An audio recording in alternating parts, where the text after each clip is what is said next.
a la expositora, a mi madre, a la predicadora, a la pastora, nuestra madre Minerva Rosario, con la palabra del Señor en esta noche.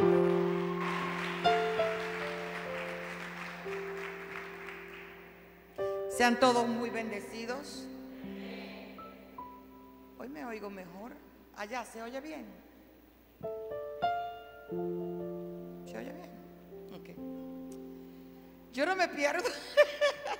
Yo no me pierdo el congreso. No nos podemos perder ese congreso, ¿verdad que no?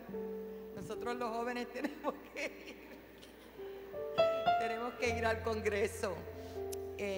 Feliz de estar aquí. Siempre digo lo mismo, pero es que se siente rico estar aquí en esta familia con mis hijos. No se pongan en pie, pero extienda su mano de que realmente Dios hable por mi boca. Yo necesito oír a Dios para comunicarle a ustedes la palabra que Él tiene para esta iglesia en esta noche. Ore fuertemente, ore fuertemente.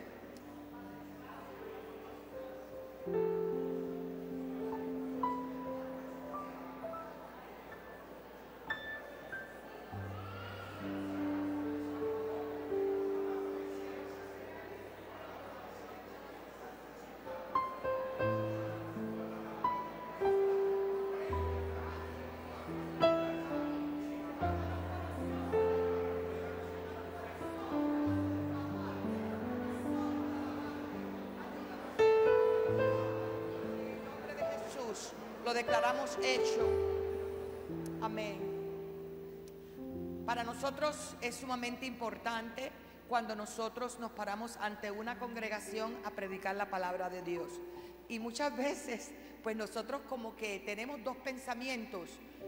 ¿Será esta la palabra? ¿No será la palabra? Y así me pasó la semana pasada. Y no fue solamente eso, sino que no pude terminar el mensaje. Y creo que hoy tampoco podré terminar, así que estaremos estudiando el libro de Jonás. Mi esposo me comunicó que yo voy a estar aquí hasta diciembre. Así que, gloria a Dios. El próximo tema que vamos a estar estudiando va a ser rompiendo límites. Porque el domingo, mientras él predicaba, mencionó eso y yo dije, wow, no tengo nada escrito todavía, pero ya Dios me dará. Porque muchas veces nosotros ponemos límites y tal vez ese sea un poquito más excitante que el asunto de Jonás. Pero el asunto de Jonás tiene unas características sumamente importantes. Los que estuvieron el viernes pasado se dieron cuenta que la mayor parte de los errores que Jonás cometió son los mismos errores que nosotros cometemos, ¿sí o no? Huir de la presencia del Señor, meternos en lugares donde no tenemos ningún negocio, metiéndonos a ir en una dirección contraria a la dirección que Dios nos envía. Entonces hay actitudes en nosotros que nos conducen a ese estilo de vida. Y entonces nosotros tenemos que darnos cuenta de que tal vez es una historia bíblica que casi nadie predica, solamente se usa en escuela dominical, pero hay unas características que nos pueden ayudar a identificar y mirar dentro de nuestro corazón e identificar las actitudes que nosotros tenemos que no son las que nos van a dar la victoria que nosotros necesitamos. Y entonces a Jonás lo dejamos donde en el barco todavía estaba el viernes, ¿no? Se quedó en el barco, no cayó en el agua, pero haciéndole un resumen, cuando le echaron suerte, le cayó a él, porque él era el culpable, él era el que estaba ahí huyendo de la presencia de Dios. Y esa gente se dio cuenta que él era un hombre diferente, que él era un hombre especial. Y muchas veces nosotros presentamos a Jonás como una persona negativa, pero realmente él tenía una experiencia con el Señor. Por eso Dios le había dado una misión. Muchas veces nosotros tenemos experiencias con el Señor, pero cuando se nos dice, deja algo que está muy pegado al corazón nuestro, nosotros pues nos rebelamos, no queremos hacerlo y por eso él huyó. Pero también hay muchas veces que nosotros tenemos un llamado ante Dios. Hemos orado, hemos ayunado, hemos buscado la presencia del Señor. Pero cuando llega el momento que Dios nos dice que hagamos algo, entonces la persona, no estoy hablando de mí ni de usted, estamos hablando de otra gente. Bueno, allá en Chicago yo dejé esa gente. Entonces, cuando llega el momento de actuar, de obedecer, de caminar en lo que Dios está diciendo, entonces el espíritu religioso que tenemos nos impide obedecer a Dios. Oramos, ayunamos, úsame Señor, ayúdame Señor, envíame Señor, cámbiame Señor. Pero el espíritu religioso no te deja entrar a una barriada mala. No te deja entrar, pararte en una esquina y predicar. No te deja ser un testigo en tu trabajo para que hables la palabra de Dios. ¿Por qué? Muchas veces no que uno juzga. Cuando tú predicas no es que tú juzgas. Uno se imagina cosas y uno las comunica. Porque uno como predicador no conoce a cada una de las personas, no sabe lo que esa persona está pasando, pensando, haciendo. Y cuando la palabra viene, va a tocar una área en la vida de la persona.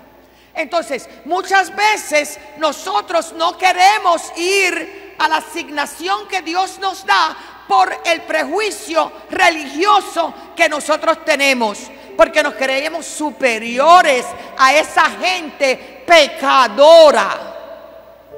¿Usted nunca se ha sentido así? Pues yo sí me he sentido así. Pecadora. Soy culpable. Muchas veces uno mira de reojo. Muchas veces uno no se atreve a ir a abrazar un indigente, ¿no? Los que están en las calles, un homeless.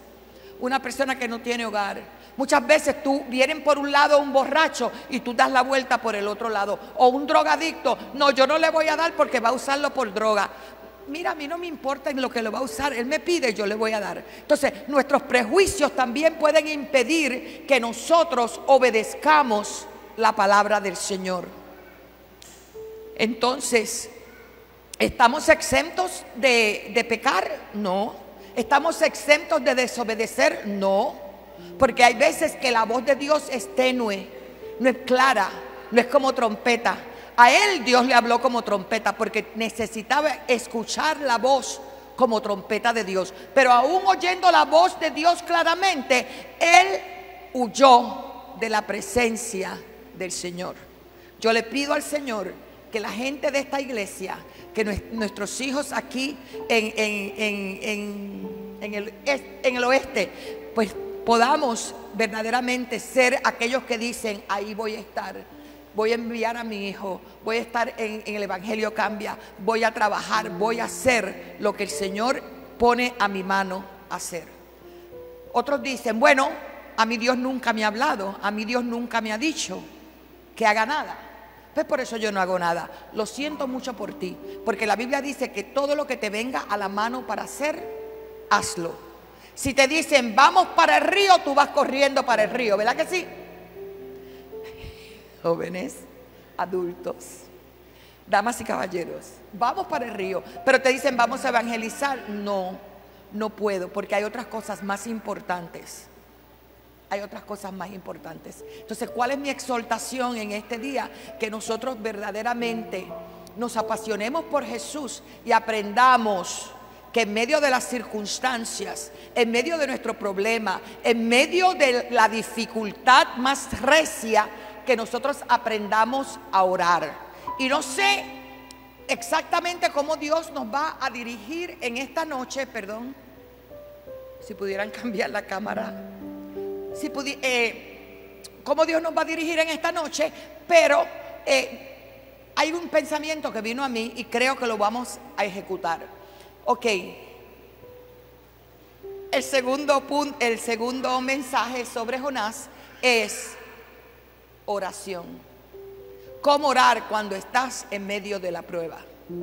¿Cómo orar cuando estás en medio de la prueba? Todos sabemos orar, sí, creemos que sabemos orar, Pero ¿por qué algunas oraciones nuestras no son contestadas y otras sí?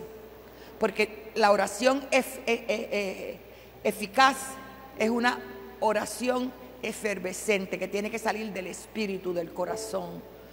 Y cuando estamos en angustia, Él nos hace ensanchar.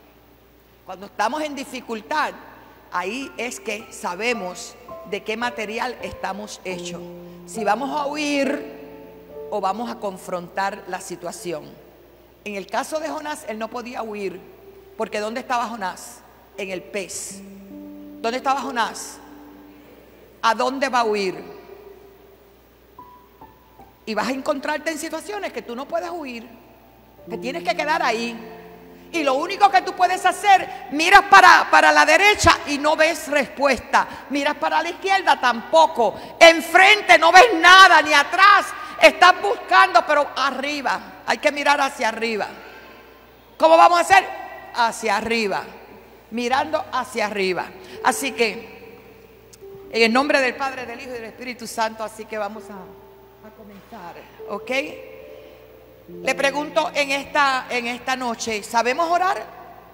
¿Sabes cómo orar? Él tuvo que orar efectivamente y eficientemente, porque si él no hubiese orado en la situación que él se encontraba, él lo digiere el pez. Era una situación de vida o muerte. La mayor parte de nosotros no tenemos unas vidas eficientes de oración porque no nos hemos visto en una encrucijada donde tenemos al mar de frente y no sabemos qué vamos a hacer. La mayor parte de nosotros no cuidamos nuestra vida de oración. Pero en el momento de la angustia, en el momento de la necesidad, ¿dónde estaba él? Él estaba durmiendo, tranquilito en el barco durmiendo. Mientras los capitanes y los marineros no sabían qué hacer porque la tormenta estaba muy fuerte, él estaba plácidamente durmiendo. ¿Por qué? Porque él sabía que él era de Dios.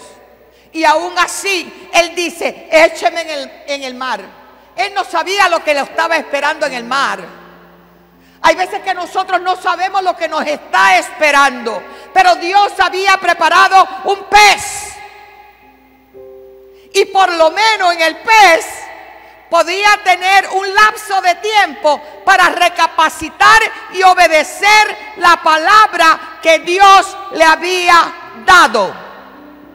O sea, Dios se sabe todas las cosas.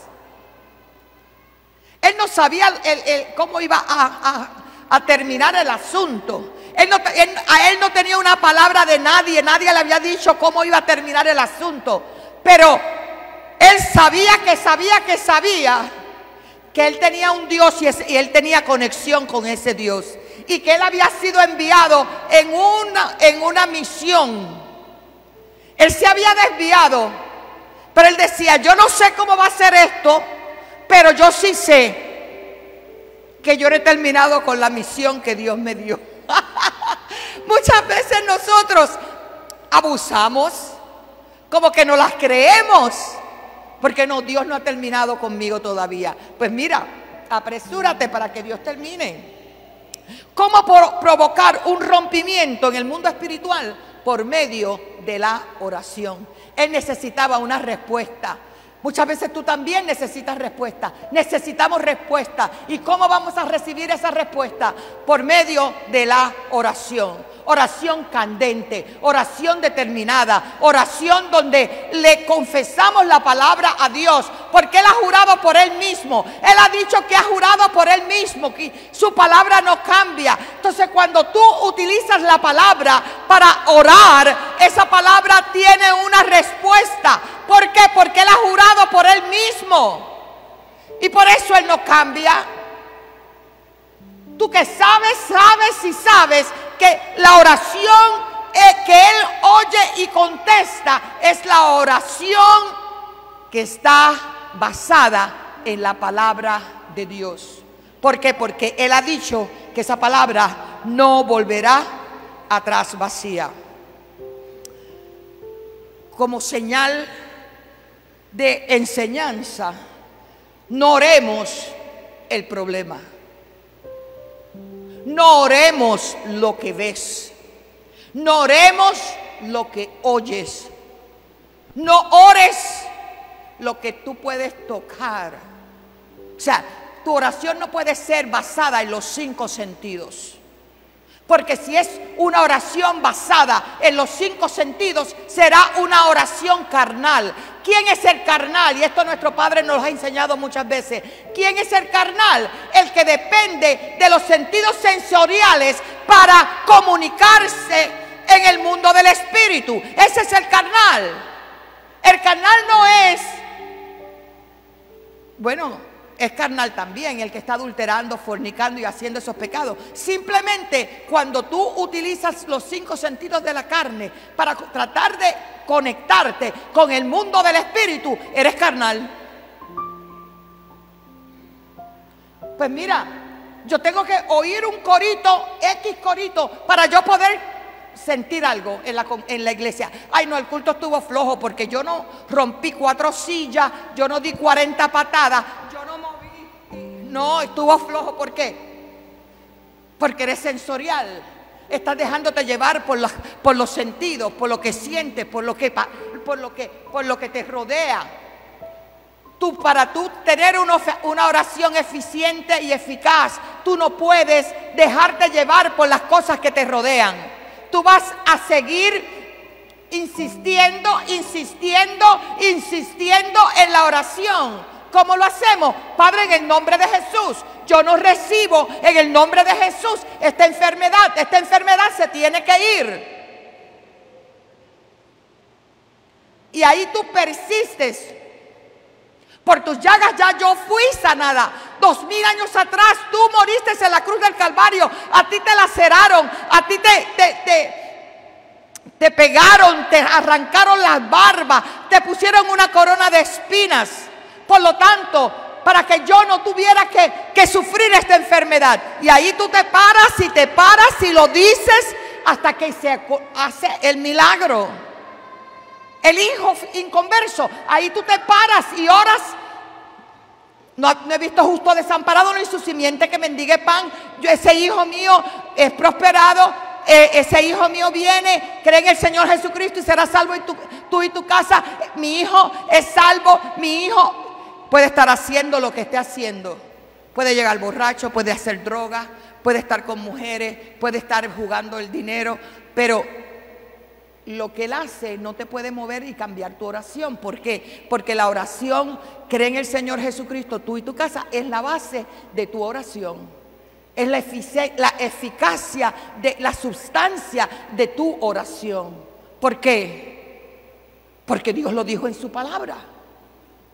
O sea, tú no tienes que argumentar con Dios, tú no tienes que buscar ninguna otra excusa, porque está escrito. Y tú le recuerdas a Dios, está escrito. Como dijiste en tu palabra. Yo no recibo este comportamiento de mi hijo. Él va a ser salvo por la palabra. Yo declaro que él va a ser salvo. Cuando nosotros aprendamos a demandar las cosas del Espíritu con las armas espirituales que Él nos ha dado, entonces comenzaremos a ver nuestras peticiones realizadas, cumplimiento de lo que oras.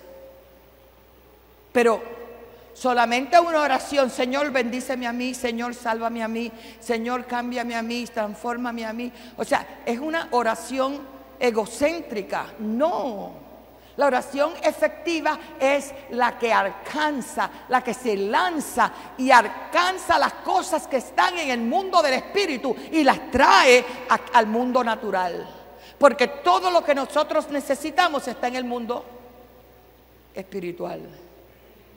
Una casa está en el mundo espiritual. No, pero es que la casa va a estar en Arraiján. No, la casa primero existe en el mundo del espíritu. Tú tienes que visualizarla y localizarla, luego la pones en Arraiján. Aleluya. Pero mientras estemos viendo la casa en Arraiján, no la vas a poder comprar. Tienes que verla en el espíritu. Entonces, no vas a comunicarte con los sentidos naturales, con las cosas espirituales. Porque la forma es, los sentidos espirituales atraen las cosas del espíritu y las materializan, las traen. ¿Cómo se ora? Por la palabra. La palabra. ¿Cómo Dios hizo todo? Por la palabra. Dios lo hizo todo por la palabra. Entonces, la situación de Jonás dentro del pez, él tuvo que hablar la palabra. La Biblia un poco en español como que es un poco negativa, como que no se entiende bien esa oración. Pero yo me puse a buscar en la Biblia en inglés y traje algunas ideas de la Biblia en inglés para que usted se dé cuenta que en todo momento él estuvo reclamando. Él sí mencionaba su situación, pero era el punto de contacto para atraer lo que él necesitaba. ¿Ok? No podemos excusar nuestro comportamiento. Digas, pequé, lo hice mal, me fui para Tarsis. No diga, ay no, pero es que yo no sabía. Dios sabe que tú sabías. ¿Tú podrás engañar a Dios? No. Pero muchas veces nosotros queremos venir con mentiras a Dios. No. Ay, pero es que yo no sabía. No, Señor, pero es que yo me encontré en ese cuarto y hice algo malo, pero yo no sé ni cómo yo llegué. Mentiroso, tú sabes que tú lo planeaste. Ríase o algo. A Dios le gusta que tomemos responsabilidad por nuestros actos. Tenemos que tomar responsabilidad por nuestros actos. Desecha todo orgullo, prepotencia y arrepiéntete. Él tuvo que arrepentirse. Al principio no, pero él tuvo que arrepentirse. ¿Ok? Tu arrepentimiento quiere decir que es el cambio de dirección. Dios lo manda para un sitio, para Nínive, y él se va para Tarsis.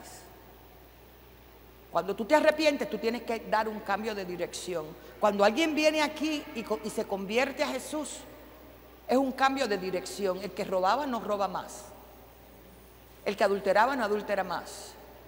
El que mentía no miente más. Es un cambio total de dirección.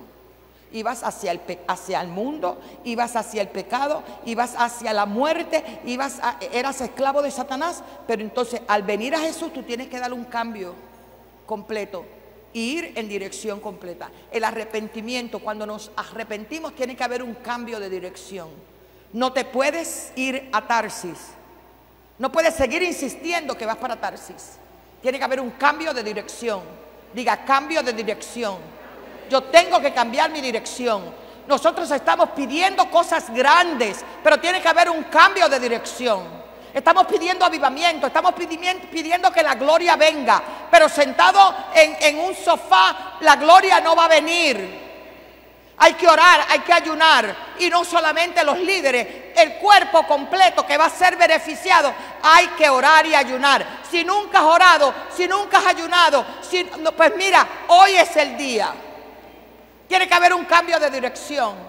Tú no puedes decir, yo soy de Cristo, yo he recibido a Jesús, y seguir haciendo las mismas cosas que tú hacías antes. Seguir escondiéndote de Dios. Seguir haciendo cosas escondidas de Dios. En la iglesia una cosa, pero afuera otra. No, no puede ser así. Así que tiene que haber un cambio de dirección. Tiene que haber una oración genuina. No para salir del apuro. En Puerto Rico mi abuela decía, ¿se acuerdan de Santa Bárbara cuando truena? No sé si aquí lo dicen también. No. Dios no es un Dios que está esperando que tú te des una heridita para ponerte una curita. No, Él te quiere hacer nueva persona, una nueva creación. Amén. Se me quedan mirando así. Entonces yo digo, Señor, ¿estaré predicando bien? Ok. La oración. Entonces oró Jonás a Jehová su Dios desde el vientre del pez. Muchos orarán cuando estén en el vientre del pez, en el problema.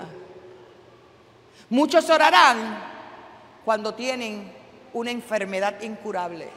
Pero ¿para qué esperar tener una crisis de vida o muerte cuando se te está enseñando en la iglesia que tú ores. Y tú vas a decir, no, pero es que nadie nunca me ha enseñado a orar. Pues te voy a enseñar. Si tú no sabes orar, agarra los salmos. Cualquier salmo. Por ejemplo, ¿de dónde vendrá mi socorro? Mi socorro viene de Jehová, que hizo los cielos y la tierra. Señor, me siento oprimida. Señor, socórreme. Señor, sácame de esta angustia.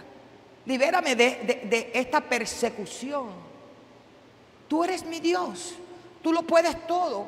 Ante ti yo estoy. No es cuestión de que tú cambies la voz y de que tú digas, oh Padre de gloria. No estamos hablando de eso.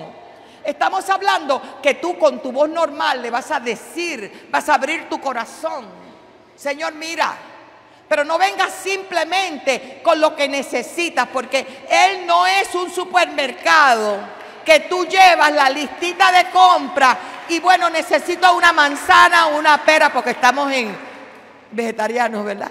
Una manzana, una pera, un tececito, un coliflor. No, no es una lista de compra. No puedo pagar la renta, no tengo marido, mi marido se fue, mi esposa se fue, mis hijos me abandonaron. No, no es una lista de compra. Entrar por sus puertas con alabanza, alabarle, bendecir su nombre. Comienza, Señor, te amo, te doy gracias por lo que has hecho en mi vida. Señor, aunque no siento nada, no sé nada, pero aquí estoy. ¿Qué vas a hacer conmigo? Señor, ayúdame, bendíceme, guárdame, cuídame, enséñame a amarte, enséñame a seguir tus pasos, enséñame a buscarte a ti. Tú abres tu corazón, simple, sencillo, sin complicación. Mucha gente se complica. Ah, no, pero es que yo no tengo el vocabulario. Tú no necesitas ningún vocabulario. No es el vocabulario lo que te va a traer el milagro. Es la presencia, es un corazón abierto, necesitado. Mira, Señor, aquí estoy, te necesito. Como parte de mi testimonio, desde que yo tengo uso de razón, digo 4 o 5 años tal vez que recuerdo cosas. Yo oraba por un hombre que no fuera borracho, que no fuera mujeriego. Y lo otro que yo decía, aunque me tenga que sacrificar, ay. Pues mira, me llegó el hombre que no es borracho ni mujeriego. ¿Y qué sacrificio? Oh, sí, muchos sacrificios envueltos en el asunto. ¿Por qué? Porque lo que yo veía en mi casa a mí no me gustaba y yo no quería eso. Y yo decía el Padre Nuestro, el Ave María, y Dios te salve María, llena eres de gracia, el Señor es contigo, bendita tú eres. Toda esa cuestión. Pero entonces, después que yo terminaba mis oraciones, yo miraba al techo y decía, Jesús, yo sé que tú me escuchas. Chiquita, yo sé que tú me escuchas. Yo no me voy a casar con un hombre como mi papá. Así decía, esas eran mis palabras textuales. Porque mi papá tenía unos ojos azules. Era así como Luis, el líder Luis. Pero unos ojos azules. Imagínate todo ese color con unos ojos azules. Las mujeres eran terribles. Eso no pasa en Panamá, eso pasa en Puerto Rico. Y él era maestro de escuela. Entonces las mamás de las estudiantes, ay Dios mío, eso era terrible. Eso era terrible. Donde quiera, tú eres la hija de Pimentel, porque ese era el apellido nuestro. Pero lloraba así. Y yo no sabía orar, entre comillas. Pero la oración no es una estructura, la oración sale del corazón. Él tal vez no utilizó ninguna estructura, porque cuando tú estás en apuro, tú vas a orar desesperadamente. Porque no hay otra. Yo no sé qué pasa aquí, a mí el tiempo se me va inmediatamente. ¿Qué pasa aquí? ¿Qué? ¿Que el devocional es muy largo? Ya son las 9:17. Le voy a tomar tiempo porque estoy en la introducción. Entonces oró Jonás a Jehová, su Dios, desde el vientre del pez. ¿Qué les dije? Que hay oraciones desesperadas. Y la de él fue una oración desesperada. Invoqué en mi angustia a Jehová y él me oyó. Fíjate, ¿cuál es la premisa? Dios escucha mi oración. Tú no puedes orar creyendo que Dios no oye, ni escucha, ni contesta. Tú tienes que cerciorarte. Tú escuchas mi oración y tú contestas mi oración. Y claro, cuando estamos aquí en la iglesia es fácil orar. Pero cuando estás en desesperación, que es algo de vida o muerte, ¿cuántos días tenía él para orar y salir de ese pez? Nunca se había oído de que alguien saliera de un pez. Nunca se había oído que alguien se lo comió el pez. ¿Sí o no? Así que él estaba en una angustia, en una desesperación. Invoqué mi angustia. Yo no sé qué yo haría dentro de un pez. Usted no se imagina usted en un pez. Usted sabe qué yo quería hacer. Yo quería traerle una caricatura de Jonás para ponérsela y tuviéramos un movie time. Pero no la encontré, así que no la traje. Desde el seno del Seol clamé y mi voz oíste. ¿Qué quiere decir él desde el seno del Seol? Él quiere decir que si yo no salgo de aquí, yo voy a morir. Me voy a convertir en el alimento de esta ballena. Bueno, dicen que era ballena, un pez grande. Lo que dice es un pez grande. Pero el pez más grande que yo he visto es ese, a menos que haya otro. Pero él decía, estoy en angustia y de aquí si no salgo yo voy a morir. Desde el tiempo que él entró ahí, él sabía que su muerte era segura. Un ambiente de mortandad. Tú podrás orar cuando tú sientes que está todo podrido a tu alrededor, cuando está todo muerto a tu alrededor.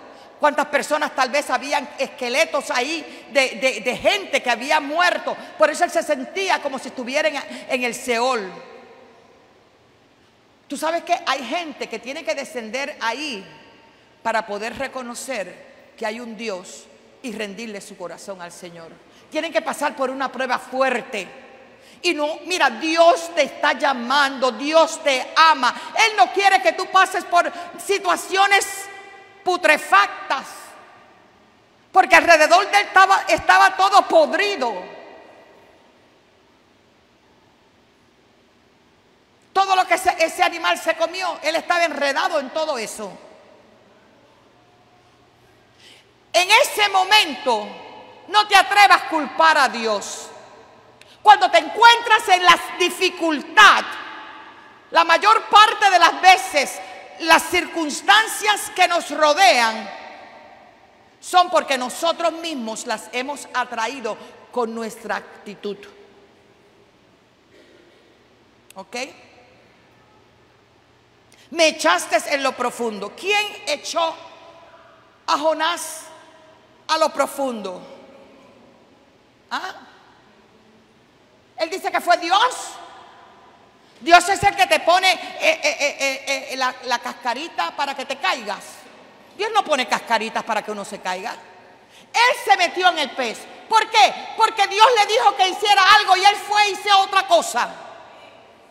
Y cuando Dios te dice algo, mire, la mayor parte de las veces nosotros como pastores tenemos que dar consejería. El muchacho o la muchacha en la iglesia, muy bien. Pues en el trabajo encontró una chica o un chico, se enamora y se casa. Y ahora tienes la vida de cuadrito. Ahora no sabes qué hacer porque te casaste. Tú oraste. Tú esperaste en Dios. Ay, Dios me permitió. Usted sabe que el mundo, todo lo que pasa malo, le echan la culpa a Dios. Se cayó el avión. Ay, porque Dios permitió que ese avión se cayera. Pero llega bien el avión y nadie dice, gloria a Dios, llegamos bien. ¿Se está relacionando con esta palabra?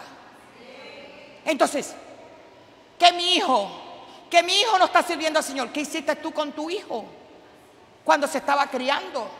¿Tú lo disciplinabas? ¿Tú le enseñabas? ¿Tú lo instruías? ¿Tú le repetías las cosas una y otra vez?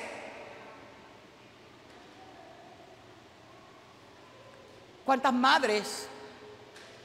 El hijo llega con algo que ella no compró a la casa. ¿Y de dónde sacaste eso? Ah, no, un amiguito me lo dio. ¿Qué amiguito? Vamos donde el amiguito. Vamos donde la mamá del amiguito. A ver. Entonces tú descubres si está mintiendo. Nosotros pegábamos por mentira y desobediencia. No porque rompieran algo. Mentira y desobediencia. Porque si ellos te mienten a ti, le mienten a Dios. Se mienten ellos mismos. Y desobediencia, si no te obedecen a ti como padre, tampoco van a obedecer a Dios. Es un niño problemático, se va a meter en problemas. ¿Por qué? Porque tú no lo enseñaste. Entonces no te pongas las manos en la cabeza ahora y digas, ¡ay, Dios mío! No, no es Dios mío, fuiste tú.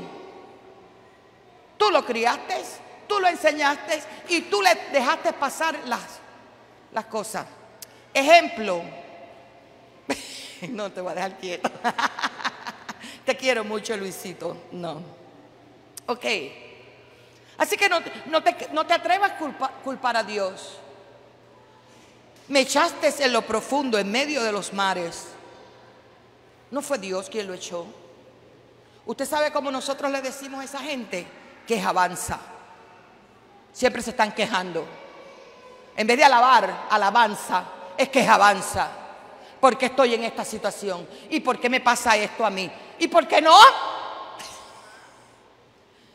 ¿Te pasa? ¿Y por qué no?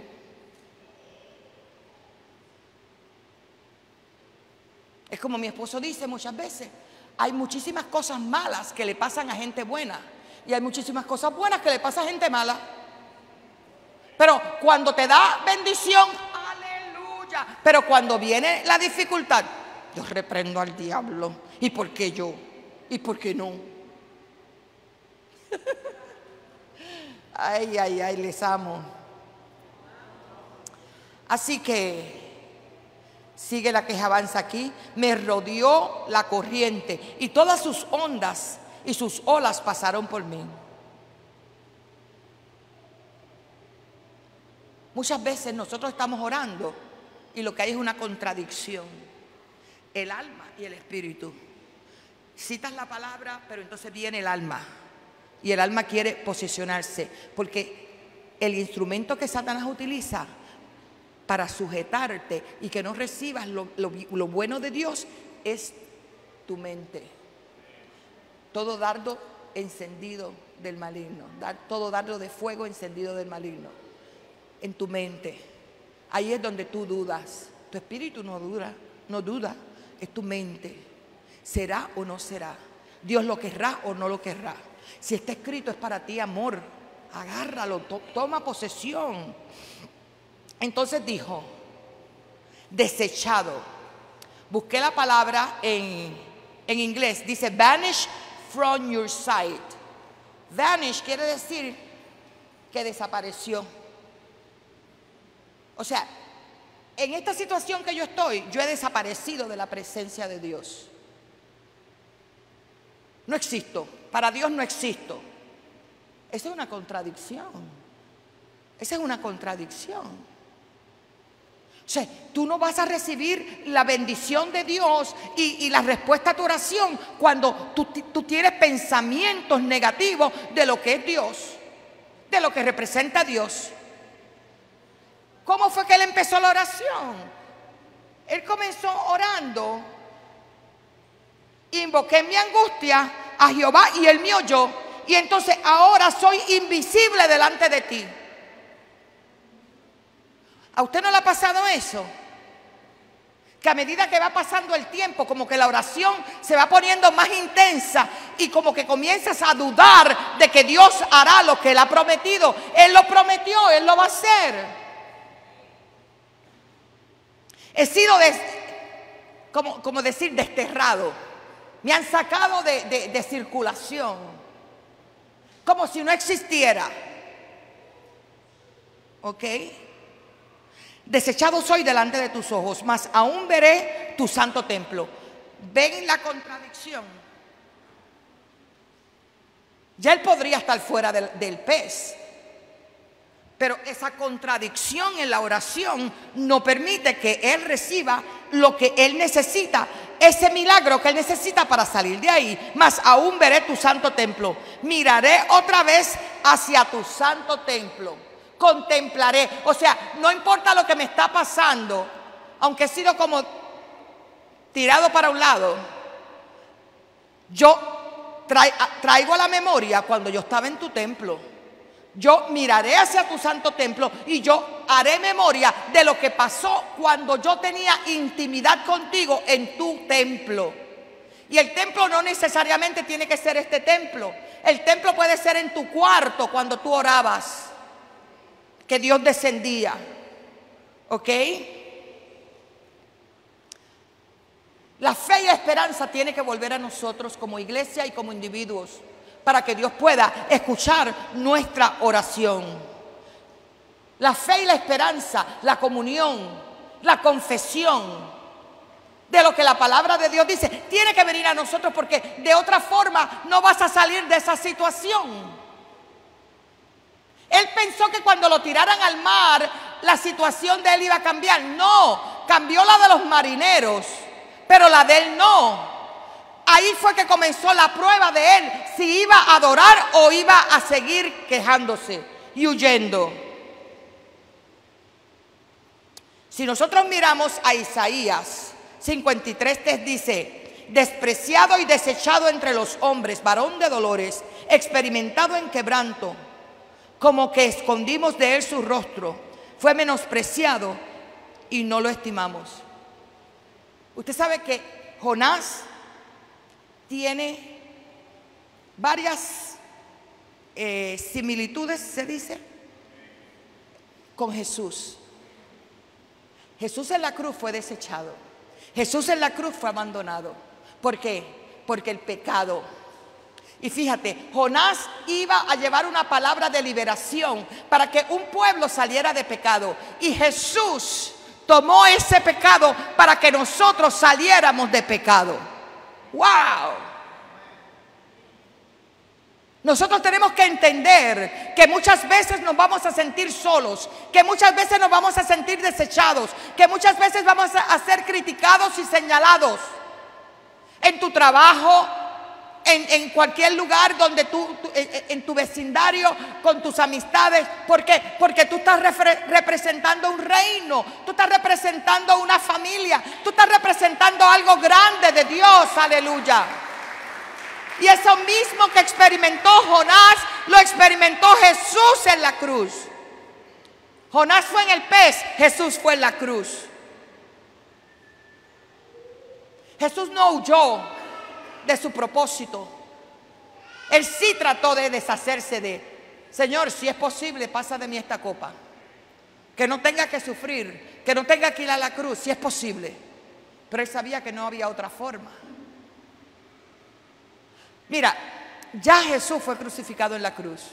Lo que nosotros tenemos es que morir a nuestro egoísmo, morir a nuestro orgullo, morir a nuestras actitudes, tomar la cruz de Jesús y seguir para adelante. Porque en el momento que nosotros como cristianos nos demos cuenta que muriendo y dejando nuestras actitudes a un lado, es que nosotros vamos a salir de la afrenta en la cual nos encontramos. ¿Cuántos cristianos dicen que son cristianos, pero en la primera prueba que Satanás te pone, tú caes? Y entonces te conviertes en un ridículo para la iglesia y para tus hermanos, porque toda la televisión ve lo necio que eres. Así que hay una similitud entre Jonás y Jesús, desechado. Él se sintió abandonado. ¿Cómo es que yo soy tu siervo y aquí en este pez? Esa es la quejabanza. Jesús no se quejó. Jesús sí pidió que se pasara la copa, pero no había otra forma. Él estaba clarito. Dice: las aguas me rodearon hasta el alma, me rodeó el abismo, las algas se enredó en mi cabeza. No era una situación agradable, como yo les dije. habían cosas podridas, habían cosas dañadas. Todo lo que esa ballena, o sea, él estaba en el proceso de digestión de la ballena, jugos gástricos y todo eso ahí. Ok. Descendí a los cimientos de los montes. En inglés dice a lo más profundo, a la raíz de los montes. Descendió. ¿Quién descendió? ¿Quién descendió? Jesús. Jesús descendió al infierno. Así se sintió Jonás, pero claro, no podía describir lo que él estaba sintiendo. Jesús descendió hasta lo profundo, hasta el infierno. Así se sentía Jonás dentro de ese pez, como si estuviera en el infierno. Descendió hasta lo más profundo de los montes. Yo esto no se lo he oído a nadie, Luisito. Eso me lo dio el Señor en la tarde. Descendí a los cimientos de los montes, a lo más profundo, a la raíz de los montes. La tierra echó sus cerrojos. Satanás pensó que tenía a Cristo. Él pensó que ya de ahí Jesús no iba a salir. ¡Wow! ¡Qué gritona yo soy! Él pensó que de ahí no iba a salir. Satanás pensaba que ya había terminado con el autor de la vida. ¡Qué equivocado estaba! Porque Jesús sabía que lo de la cruz fue el frosting, el dulcecito que se le ponía al cake. No fue dulce porque fue amargo, fue un trago amargo, pero es la superficie, lo de arribita. Lo otro que iba a acontecer era lo que le iba a dar validez al sacrificio de Cristo. ¿Y qué era eso? Levantarse dentro de los muertos, aleluya. Quitarle el dominio, el poder y la autoridad que Satanás tenía sobre la raza humana y sobre el cuerpo de Cristo. Porque Jesús estaba en los lugares infernales, en el Hades, en el infierno. Pero de ahí Él se iba a levantar victorioso. De ahí Él se iba a levantar, aleluya, para subyugar todo poder, todo señorío, toda autoridad satánica sobre la raza humana. Ese aplauso fuerte para Jesús.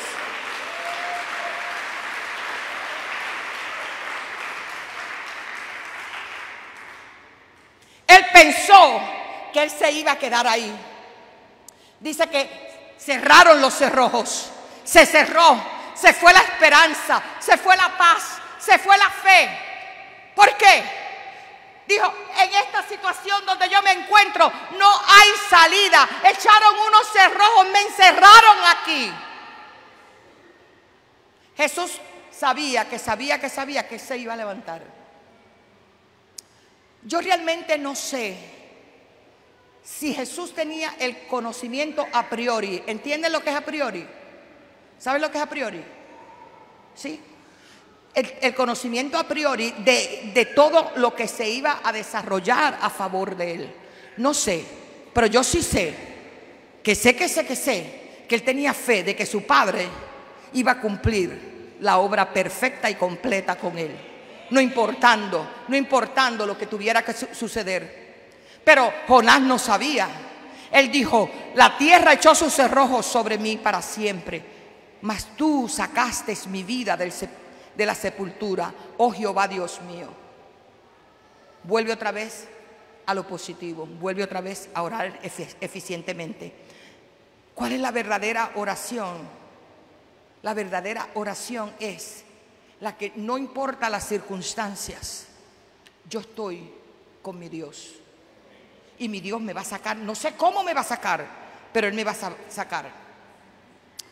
Y el último punto, Él tuvo que cambiar su mentalidad. Él tuvo que cambiar su mentalidad porque él ya veía que esa ambivalencia, sí y no, ahora sí, mañana no, ahora estoy en los cerrojos, descendí a los infiernos, aquí estoy, esto y aquello. Doblemente, él sabía que ya el tiempo estaba pasando y que él tenía que salir de allí. ¿Ok? Él llegó al final de sus fuerzas, el 7. Cuando mi alma desfallecía en mí, me acordé de Jehová ¿Y qué hizo toda esa oración? ¿Qué estaba haciendo? Él estaba filosofando. Por eso iba y venía. Por eso es que los filósofos lo que hacen es van y vienen, lo positivo, lo negativo, para estimular la mente de la gente. Estoy hablando en el mundo natural. Pero eso no vale con Dios. Él tenía que tomar una palabra definitiva.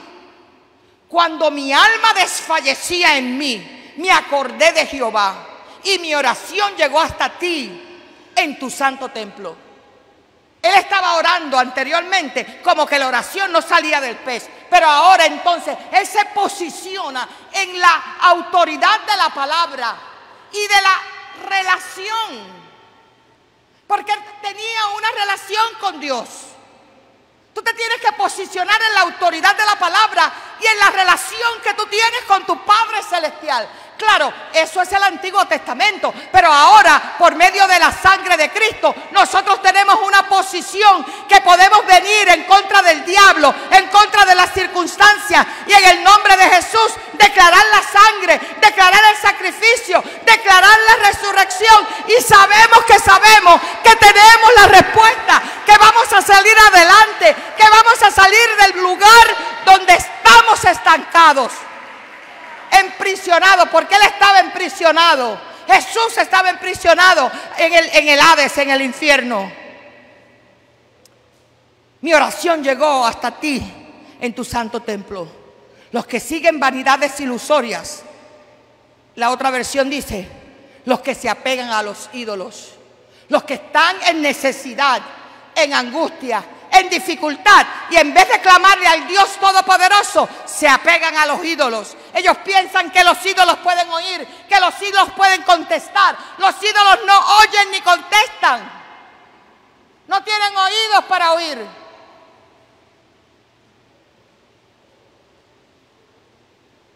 No te apegues a los ídolos. Los ídolos no nos sacan adelante. Pueblo de Dios, los ídolos no nos sacan adelante. Apégate a Dios, tu relación con Dios. Recuérdale, aleluya, los tiempos de intimidad que has tenido. Él podía hablar así porque él conocía a su Dios. No quería obedecerle, pero él lo conocía. Su misericordia abandonan. ¿Tú sabes qué dice la versión esa en inglés que yo vi? Se apartan del amor de Dios. Un ídolo te aparta del amor de Dios. No hay otra alternativa. Los brujos piensan que tienen una alternativa. Hay alguien enfermo, lo llevan donde el brujo. No es que se sanó, es que ese demonio se escondió, pero ellos no sanan. El único que sana es Dios. No hay otra alternativa en la tierra. Solo el Dios Todopoderoso, el Dios del cielo y de la tierra, el Dios que nos hizo, el Dios que nos bautizó con el Espíritu Santo. Él es. Mas yo con voz de alabanza. ¿Qué es lo otro que hizo? Mas yo con voz de alabanza te ofreceré sacrificios. Restituye, cumple. Él restituye su relación. Él dice, él hace voto de que él va a cumplir. Pagaré lo que prometí. Apeló a la bondad de Dios. Primero se arrepintió. Apeló a la bondad de Dios. ¿Verdad que sí? Cambió su confesión. No siguió filosofando que si sí o si no. Cambió su confesión. Reconoció que Dios es Dios todopoderoso. Que no hay imágenes, que no hay ídolos, que no hay nada que pueda venir en contra. Alabó. Cuando alabamos, algo pasa. No en nuestra atmósfera primero, dentro de mí. Un corazón triste no puede alabar a Dios. Tenemos que alabar a Dios con el corazón alegre. Hasta que Él no alabó, esa alabanza de desesperación, de amor, de angustia, abrió los cerrojos donde él estaba, lo sacó de del fondo de los montes y produjo indigestión en el vientre del pez. Por eso lo vomitó. Tuvo que ir y vomitarlo.